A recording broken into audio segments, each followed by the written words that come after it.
and welcome back to my channel.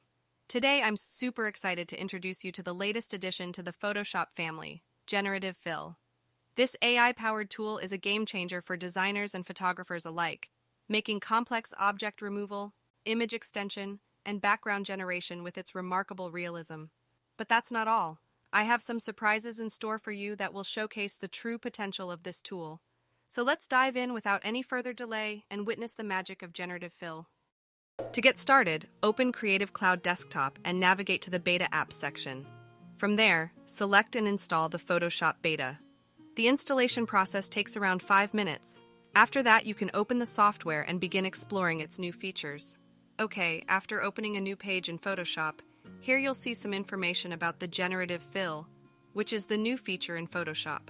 The Generative Fill simplifies the process of removing unwanted elements from your image, adding new things, or making any change you want.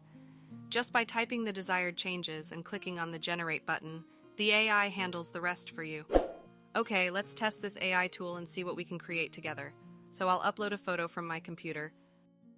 Well, now you will see a new taskbar at the bottom. If you don't have it, simply activate the contextual taskbar from the Window tab. To start editing this image, I remove the background and use the crop tool to enlarge the image frame. But be careful, it's crucial to make sure that Delete Cropped Pixels is unchecked.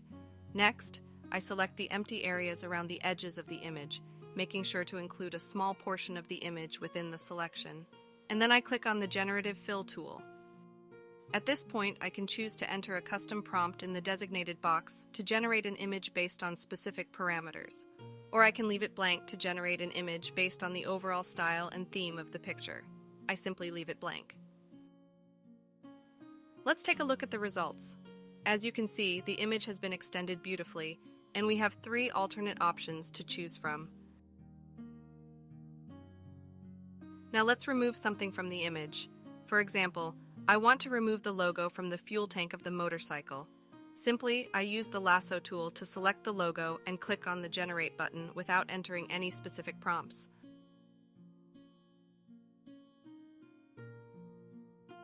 Okay, the logo has been removed cleanly and precisely, without disrupting the reflection of the light on the fuel tank or the shadows. Next, let's change the design of the light. Again, using the lasso tool, I select the light and click on the Generate button without entering any specific prompts. Well, now we can choose from any of the alternate options provided. Okay, let's remove another thing. In the background of the image, there is a car that I don't like it, so I quickly remove it by selecting it and clicking on the Generate button. This tool is so intelligent that it accurately reproduces the shade of the canopy on the ground, even after removing the car from the image.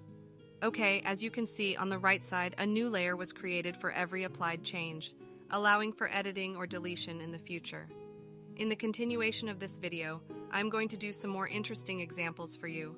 I will put the video on fast speed so that you can see the different examples very quickly.